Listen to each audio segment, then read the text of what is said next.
Hi, unmet friend on the other side of this recording device. I'm Eric Kaplan. I'm a philosopher and a comedy writer in Hollywood. And I'm Taylor Carman, and I'm a philosophy professor at Barnard College, Columbia University in New York City. And you are listening to our podcast. And this podcast is called Terrifying Questions and How Not to Be Terrified by Them. Uh-huh. Uh, And what's our terrifying question today? our question today is philosophy fun? Uh-huh. And not so It's terrifying not a as usual. terrifying question, despite the title of the podcast. It's an emotionally engaging question, but not a terrifying one. Not super scary. No. I guess if your life was so committed to philosophy being fun that the concept that it wasn't terrified you, you'd be an interesting cat, wouldn't you? But it's probably not true. But I'm happy we're doing this because I think philosophy is fun, and I think it sometimes has a rep of being not fun. Mm-hmm. Intense and hard work. Yeah. Frustrating. And I think it's kind of a gas, like it's kind of fun. Yeah. And the other subtitle of this podcast, this episode, is 12 Reasons Why Philosophy is Fun. 12 ways it can be fun. 12 ways it can be fun. Yeah. Do you want to start or should I start? I'll start. Okay. I'll start. I've got some. So one way that philosophy I've found is fun and can be fun is when you read something and what you're reading seems like something you've almost thought yourself before already, and you see it with some recognition, like, oh, I've thought something like that, and it sounds familiar, but it's now expressed in a way that you hadn't articulated it or couldn't express it. It may be an illusion, that maybe you'd never thought of it, but you have this sense of kind of recollection, or like, I was thinking something like that, and now here's something else, somebody else has said it. This is a magical thing. Yeah. This can make you feel less alone in the universe, that you're reading something that could be written by some Athenian nobleman from 2,000 years ago, or some Indian monk from 2,000 years ago, and you're like, yes. And it's sort of mysterious to me how it happens, but it's really fun. Emerson said, when we read, our own rejected thoughts return to us with a certain alienated majesty. Oh, very nice. That's very that's a certain very nice. Alienated majesty. Yeah. So it's almost like, man, that there's a lot of places in this world where people tell you you don't have the right to say anything or think anything until the bosses or the teachers tell you that you're allowed to. And philosophy can be fun because you're allowed to say, yeah, I'm the king of my own experience or queen of my own experience. And this philosopher is not saying, I here's some doctrines I need to share with you, but here's how the world seems to me, and does it seem that way to you too? And sometimes the answer is yeah. So is that Emerson line kind of meta? Because the Emerson line itself is something that once you hear it, you think, oh yeah, right, exactly. It's true. Yeah. It's true. So that is one of the thoughts that returns to me with a certain alienated majesty. And that's a good segue to my next one. Okay. Point 2. Philosophy is very exciting because when you're doing it, I'm not saying that well. What I mean is, when you're thinking, you're also thinking about what it is to be thinking. And that it's kind of very frustrating in a sense because you feel like you can't start. But it also feels like you can kind of build an infinite tower out of literally nothing. Because what I was thinking was, like, I was writing this thing once about how in order to think, you have to exist in time. And it's not until you've projected yourself into the future that you really know what you were thinking. So you think you know it all at once, but actually, I was arguing, you need to project yourself into the future to know what you were thinking. And what I realized as I was writing it was if it was true about itself, that I didn't know what I was thinking about how what you're thinking requires projecting yourself into the future until I did it. So we have an emerging theme here of meta-reflective layers. Yeah, so I think one of the things that's fun about philosophy is its recursion, its recursiveness. Yeah. The idea that when you think, you need to think about what it is to be thinking. If you, what's another example? I don't know. When you decide what's good, when you relate to the good, you may also have to decide if thinking about what's good is itself good. What do you think about that? It does remind me of this bit in the Republic where it's one place where it's very clear, I think, that Plato is disagreeing with Socrates, because when they're talking about the form of the good, he says, some will tell us that knowledge is the good. And when we ask them knowledge of what, they say, of the good. And we say, well, what is that? And they say, knowledge. And we say, knowledge of what? And they say, the good. And what's that? And he says, and clearly this is vacuous. I think that was Socrates' view, is that the good for us is knowledge. And it's Plato's way of saying, no, you need something like the form. So it's got that structure.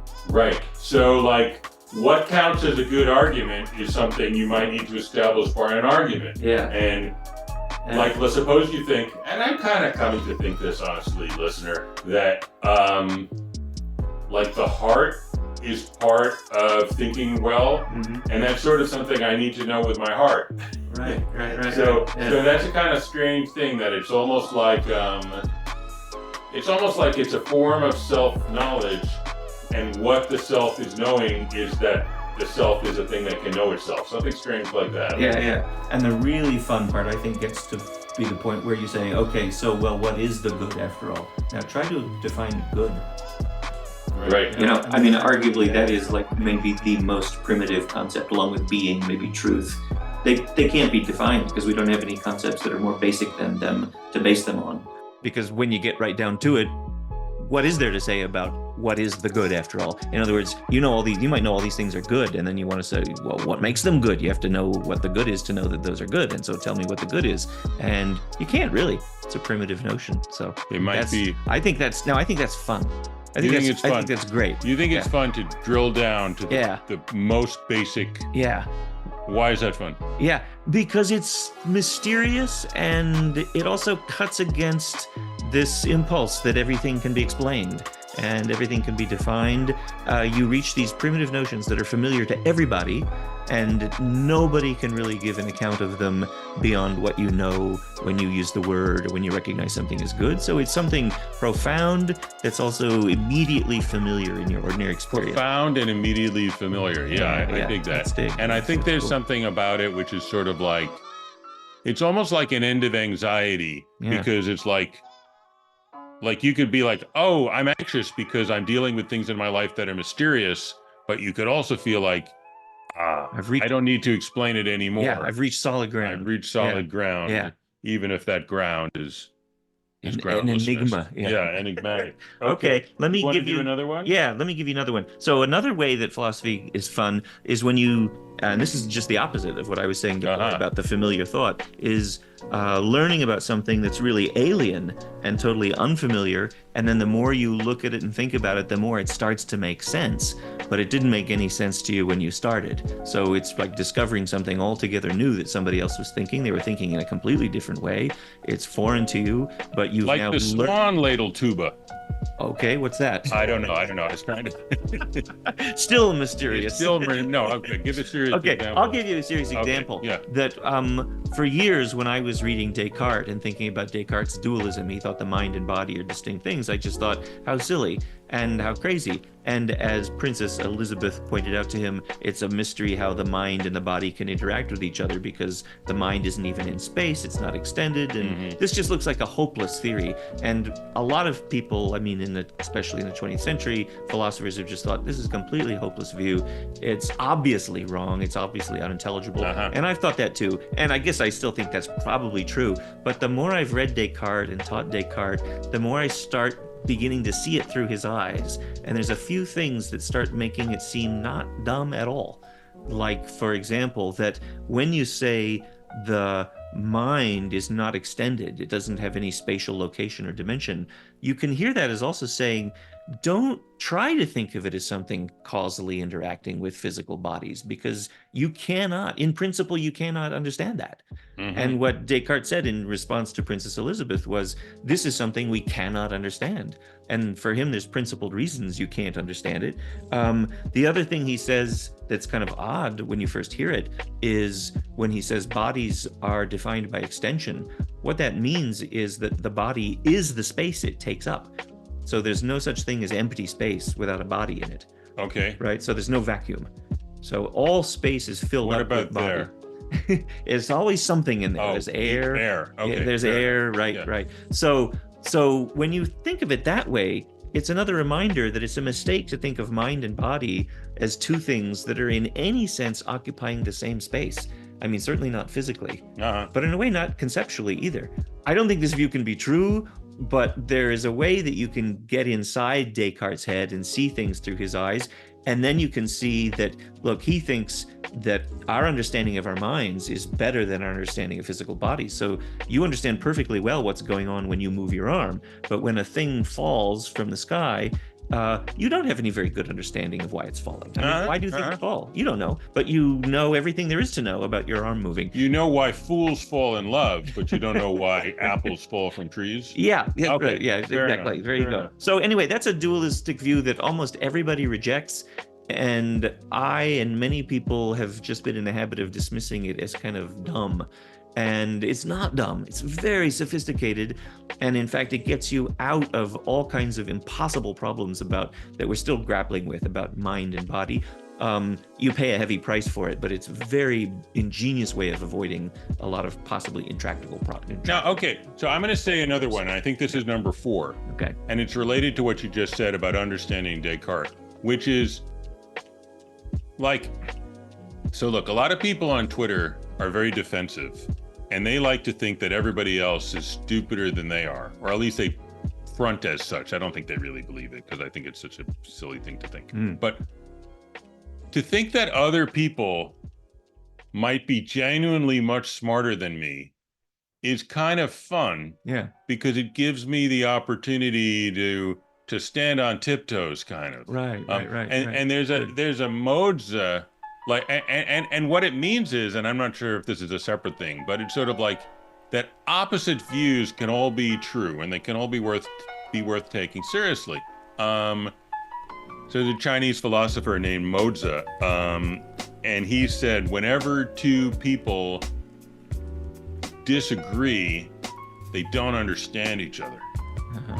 So when I say that to people, they usually say, well, that's stupid. And I say, see? So Very good. I think it's kind of fun to think, wow, some people think man is fundamentally evil. And some people think man is fundamentally good. And it's kind of fun to figure out how you can respect both people. Despite the fact that they're expressing their long earned wisdom about their human life by saying opposite things. Yeah. And it's great to be in a room with a lot of very smart and very knowledgeable people, because the amount you learn just by hearing them talk casually is terrific. So I feel it frees me from the prison of the ego. Like if I thought that all the ideas that I had now were right, and I was never going to meet anybody who was going to do anything other than, by the way, I've had professors who absolutely thought this. I'm never going to meet anybody who does anything other than help me express some things that I already know to be true. Karl Popper. I would find this a very depressing and boring way to live life. But if I feel like I'm constantly going to meet people who are going to be like, what a weird way of looking at the world, but it might well be true, I find that more fun. I saw Karl Popper give a talk at Stanford many years ago, and he was explaining for the 200th time, 2000th time, what his view about scientific practice was and scientific inquiry. And somebody politely stood up in the back and said, "That's not how I go about doing science." And he said, "Well, then you're a bad scientist." He's a bad scientist. There was no talking Karl Popper out of his view. And that bad scientist had invented a new kind of horse, which Karl Popper had never done. Okay, so let's do another one now. Okay, so I think now this is a kind of maybe sinful sort of pleasure. guilty pleasure of philosophy is, I have to admit, the devastating counterexample. Oh, what's an example of a devastating Okay, so I have a couple of them. Who did you devastate? Well, this was not mine. You didn't devastate. No. You observed something yes, devastating. yes, and in the history of philosophy, so Hume had this view that the self, it's the bundle theory of the self, the no self view, which is that there's no real self. It's just that all the ideas in your mind are there, all there is to yourself. So you're like a swarm of mosquitoes. What's the swarm? The swarm is just the mosquitoes. Just the mosquitoes. And it's just the ideas, right? Okay, so that's a really fascinating, intriguing idea. And Peter Strawson and John Hoagland and Paul Grice, I think, wrote a paper about this, making very much the same point. But it's a point that Hume himself made in a note, in an appendix in the treatise, saying that he realized this can't really be right. And all 3 or 4 of them had the same idea, which is the problem with the no self view of the self is that if you say that the self is just a bundle of its ideas, then you want to know, okay, which ideas? And if I say to you, this self is just the bundle of all these ideas, and you say, which ideas? And I say, these. These. You say, you mean these? I'd those. say, no, these, and I mean the ones that are mine, my ideas. But now you've taken for granted exactly what you're trying to explain, which is that there's you who has these ideas, and it's your ideas that you think make up you. But if you can't say me, mine, I, then there's no way to identify the ideas which are constituting yourself. In other words, if you think about the mosquito swarm example, those are spatially bundled together, and you can say the one's over there. But when you talk about ideas, there's no way to identify them except by attributing them to somebody. And so the self is what you attribute them to. So you're stuck with the self. There's no getting rid of it. It does seem like if someone says, there's a couple of ideas. One is, there's a foot that hurts, and the other one is there's not a foot that hurts. Yeah, right. Yeah. And I don't know whose ideas that like they can't just sit next to each other like a cabbage and a banana in a bag. They need to kind of form a view of the world. And it's not like you can have an idea and then wonder whose it is. I mean, you're having it, it's yours. So that's pretty good. I got another one. Another devastating sort of objection. Now, this objection to... But let me just stop a second. Yeah. You said Hume devastated himself? I think he did. A self-devastator. Yeah. Okay. That's just why he was a real genius. Yeah. He's got reasons which maybe we don't have time to go into now. But look at the treatise, and Hume was already onto this. You have time. We all have time. We don't have time. Okay, so the other great one, I think, is an objection to Berkeley's theory of ideas, in which Berkeley thought that the things you perceive really just are the ideas you have when you perceive them. So if you see red, you're seeing your idea. And now idea is a technical term here, which includes sensations, impressions, things like that. So what it is a sensation of red. And to equate the thing you're seeing with the sensation or the idea you're having, you have to be equivocating about the phrase sensation of red. Now, who am I attributing this objection to? I don't remember where I read this. Let's start again. I have to be careful about who I'm attributing this devastating objection to, because I don't actually remember who said this or where I read it. But the objection is this, that there's an equivocation when you say sensation of red, because when we usually say that, we mean the of in the sense of intentionality, like a sensation of red, like a picture of Chicago. Yeah. Right. Yeah. But when Berkeley says it, in order to equate the object with the idea, he has to be using of in a different way, which is a sensation of red, namely this red sensation. Or an idea of red is a red idea. I think Berkeley really thought that. Mm-hmm. But that's using the word of, like when you say city of Chicago. Instead of picture of Chicago, you say the city of Chicago. That's Chicago. And those are two different uses of. And once you realize that's a kind of verbal confusion, you realize we don't mean when we have either a sensation of red that the sensation is the red we're seeing. We have a sensation which allows us to see something red. Anyway, I thought that was a pretty devastating point about the ambiguity of. I felt I had a devastating objection against Meinong. Meinong. Okay. Meinong is your nom. Okay. Meinong, Uh-huh. against him, I thought I had a devastating answer. Okay, which is what? So Meinong said he was concerned about the Golden Mountain. And the Golden Mountain is gold and it's a mountain, but it doesn't exist. Uh-huh. And he wanted to know how you could say, how it could be true, the sentence, the Golden Mountain does not exist. Yeah, yeah. And he said it's because the Golden Mountain subsists. Right, doesn't exist. So there are things that you can talk about that don't exist, like golden mountains. Right. And they subsist. Right. So there are non-existent objects. There are non-existent objects. Yeah. So I said, well, what about the non-subsisting Golden Mountain? So if I say it's true that the Golden Mountain does not subsist, yeah, it seems that there has to be another thing that things can be, which is subsisting, right, or something like that. We need another word. And I took this as a devastating objection against Meinong. Yeah. Yeah. Quine had another objection to Meinong, which is to say, if you think there are non-existent objects, you should tell me how many of them there are in this room. Uh-huh. And that seems like an unanswerable question. Well, okay, Quine. You could just say a lot. If you think there are numbers, how many numbers are there? Well, uncountably many. Yeah. Right? Okay, but that's an answer. Okay, so that's how many non-existent objects there are in this room. Maybe. Uncountably many. Quine. Okay, maybe not. So maybe some of these Undevastated. devastating objections are not quite so Maybe devastating. not. But anyway, what my point is, there's a kind of maybe guilty pleasure satisfaction in the silver bullet, sort of well-placed objection or counterexample that topples the whole house of cards. It's nice when that happens, but it happens very rarely. It's a feeling of, well, it can be a feeling of martial prowess. Exactly. But I think it can also be bullet. a feeling of clarity. Yeah, that's right. Right, exactly. Yeah. Because I think the Bodhisattva Manjushri, and I don't know if he's listening, but if he is, shout out to the Bodhisattva Manjushri.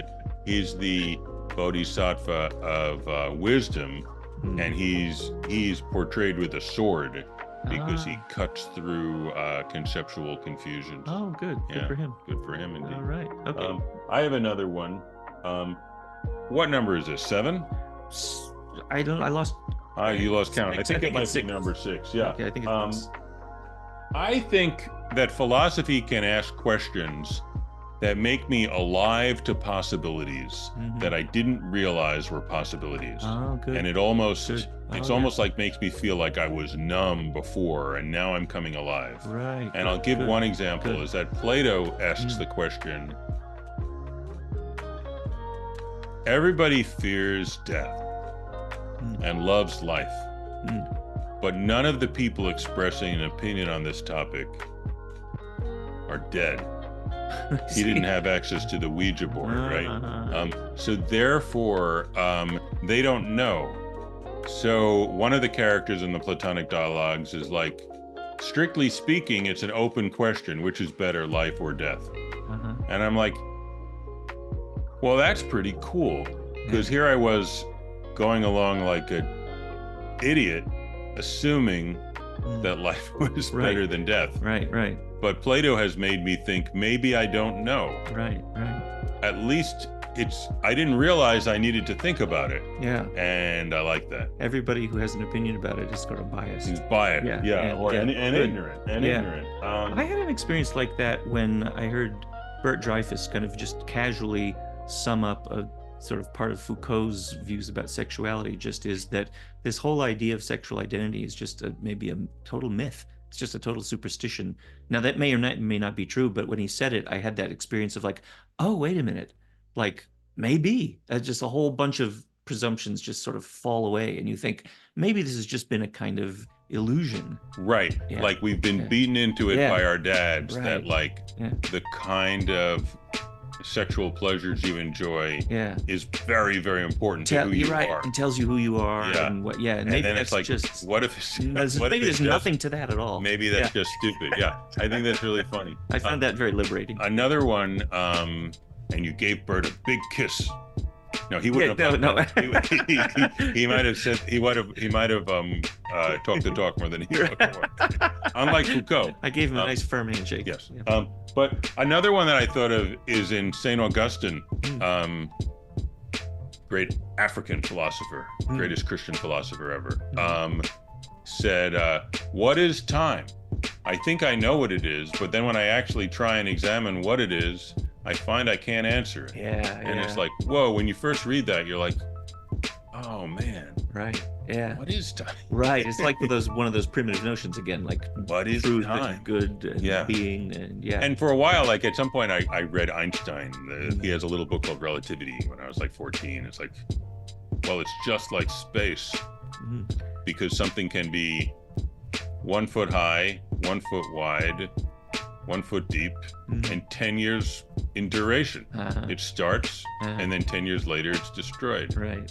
But it's not. It's not. It really isn't. Time is one directional and space is. Yeah, I mean, but it gets there are complicated. interesting similarities between time yeah. and space, but there are also interesting dissimilarities. Right. So I guess Einstein thinks they're just one thing. They're just one thing, space-time. Space-time. Okay. Very good. Let's wait. Okay, now you do one. All right. Okay, so I've got another one, which is What's that? a lot of the pleasure and fun I've gotten in philosophy is to do with the discovery or the realization of what I'm going to call homologies or resemblances, by which I mean similar structures in philosophy on the one side and in other parts of culture, in the arts, or now, are you literature. making a distinction between homology and analogy?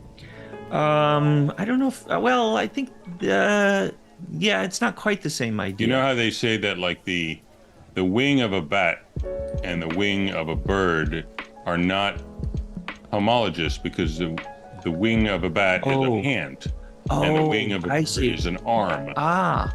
But they are analogous. Okay, maybe I want them to be analogous, but we'll see whether they are or not. Okay, so here's one example that comes Obviously, there's an analogy between homology and analogy, but anyway, we can get into that. Yeah. So there's this wonderful essay by Erwin Panofsky called Perspective as Symbolic Form. And he's kind of relying on Cassire's idea about symbolic forms, but he's talking about the emergence of linear perspective in Renaissance painting. And he says that there's a kind of there's something metaphysical going on with the invention of perspective. That is the idea of a unified space. That's one space presented in the picture. If you look at ancient pictures, medieval pictures, there's no one unified perspectival orientation. Sometimes figures are small because they're unimportant and big because they're important, like the Virgin Mary. But when a single picture is organized around one system of perspective, it unifies space. And he says this is sort of corresponding to what would eventually emerge, and this was anticipated by Renaissance painting, but in Cartesian and Kantian philosophy, the unity of the subject corresponds to the unity of space. So this is something that's going on in the arts before it gets articulated in philosophy. And I don't know if it's a homology or an analogy, or there's some same structure that's anticipated in the arts. And a vibe, a similar vibe? You call it a vibe, an idea. It's an idea that's not a propositional idea. It's a technique of representation that then gets articulated as a philosophical idea in about the self and its relation to the world. I have a question that interests me. Yeah. The question is the internet kind of like the invention of single point perspective? That now we have this new way of relating where everyone kind of access everybody and there's a resource behind it, but there's not a single organizing principle. And we can all kind of like take videos of ourselves and send them to other people, and we don't know what they're going to do with them, and they can remix them. Maybe that's a way of thinking about life that is being a metaphysics. I see. It's being articulated by the technology first, or the social practice first. But maybe it's more like the breakdown of perspective, because it's more like cubism or something. Maybe. Sort of fragmentation. Well, and that's my point, that there was the ancient Egyptian Virgin Mary way of doing things, and then there was the Renaissance perspective way of doing things, and then there's, some people call it postmodernism. Maybe there's the internet way of doing things. Right. So you can see these styles that then get reflected in different areas, which might not seem to have anything to do with each other. Right. But then it turns out, so in other words, this makes philosophy fun because it's not just its own little bubble, but it's connected into other aspects of human experience and human thought and creation and so on. And I think there's a lot more of that than we often realize. Yeah. What's another good example? That's cool. Another good example is one that Foucault points out at the beginning of The Order of Things when he's talking about Velázquez's painting Las Meninas, which he says is a kind of representation of representation. It's a picture of a picture being a picture, but what it lacks is a different kind of unifying subject. In other words, you see light pouring in from the side of the picture, but you don't see the window. You don't know quite who's looking in the painting. It looks like Velázquez is looking at himself from behind the canvas, but in the mirror at the back of the room, you see the king and queen who are apparently being painted by Velázquez, but who is the subject of this picture? It's kind of nowhere, and Foucault points to this as a kind of paradigm case of classical or 17th century thought, which didn't yet have the idea of the unifying subject, which is the basis of the representation. So that's a mouthful, but it's a kind of visual representation of 17th century thought. So Cartesian thought, the thought of the Enlightenment philosophers, before you get Kant and Hegel and all the modern thinkers who have the subject doing the unifying of the whole scene. Oh, do you think car culture is sort of the metaphysics of individualism? Because like you get in your car and you go wherever you want. Yeah. And you don't realize that requires dinosaur gunk. Right. And you don't realize that it requires the public works project of maintaining the highways. Right. So all that stuff is sort of ignored. And what you focus on is, I can get in my car and go where I want. Right. So it's almost like So the order which came first, Henry Ford or modern individualism? Yeah, that's a good point. Right. The order of ideas seems like it just stands up by itself, but then it turns out it's plugged into all these other technological and social structures. Yeah. So that's fun. It's fun I think to that's realize exciting. that. It makes you feel less like just kind of a schmo. Like you can feel like you understand the world that you're a part of. Yeah. And that philosophy is not just a kind of abstract scholastic exercise that doesn't have to do with the rest of culture. It's right. Yeah, and I would culture. like people to recall, if they recall anything from this podcast, that philosophy is the queen of the sciences. Exactly. Yeah. Yep. So I'll do another one. It's kind of related to that, which is, and I'm going to call it the feeling of reliable guidance through life. And I feel like, we go through life and we're all sort of like, we're like on a pirate ship, kind of. The human race. We're on this pirate ship.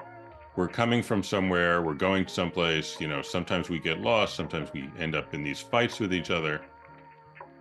And one of the things when we die, or even when we just continue and we live, but we pass on certain thoughts that seem like they help clarify it, and it's almost like our toolkit.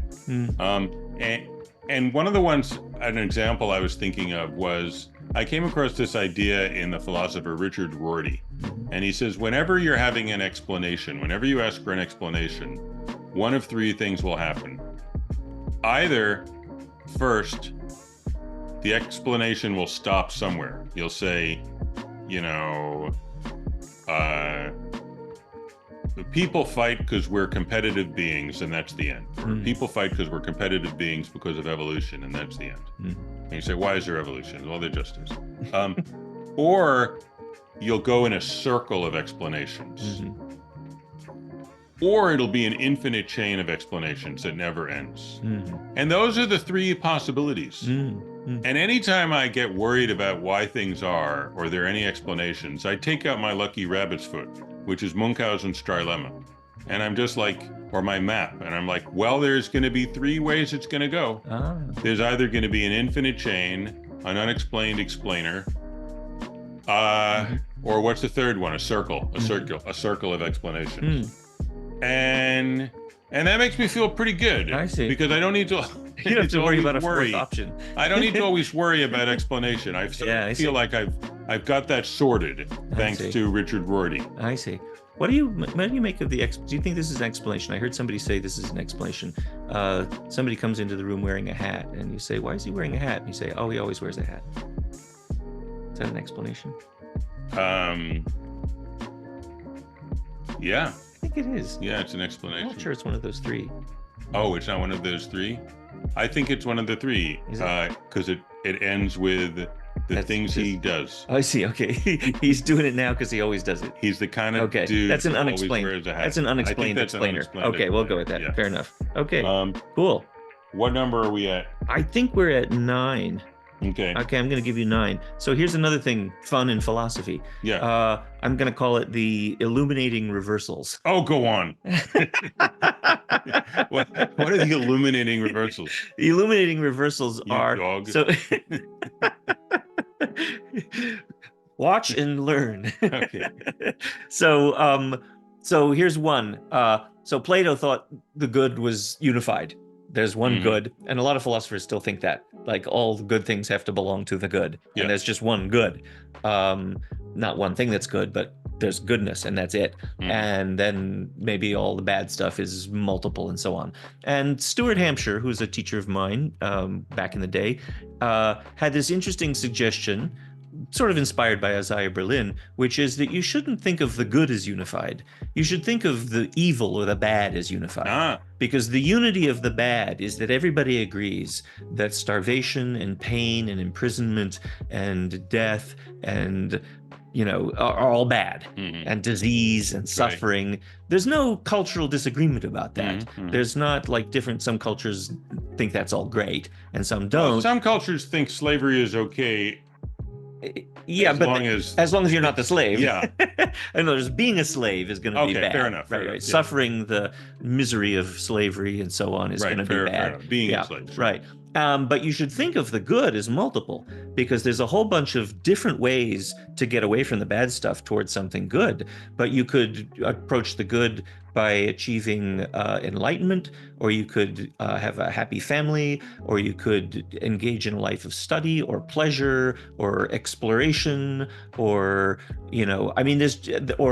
making food and exercising, or being healthy, or being pious, or being loyal, or being spontaneous, or being lovable. In other words, just the good is the plural and the evil is the unified thing. And I just found that extremely illuminating, because it allows you to be a pluralist about all the different goods that there are in human culture, but it keeps you from being just a relativist who thinks that good and bad are all just matters of opinion, because there is universal agreement about the really core bad stuff.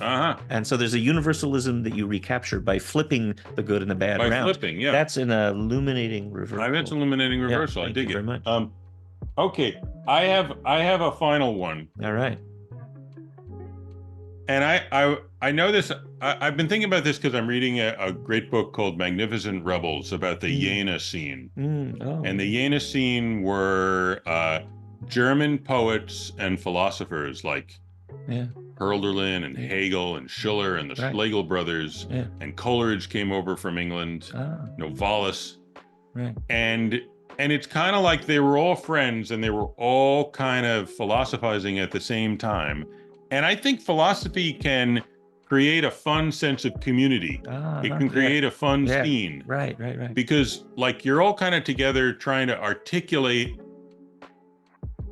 what counts as an interesting question, what doesn't count as an interesting question first, and then like what are the answers to those questions, and what are the interesting tensions, and if you leave something out in a philosophy, what are you allowed to leave out? And some people are like, well, you can't leave out cooperation, and some people are like, you can't leave out quantum physics. And I think it's a kind of a interesting way that we can form communities.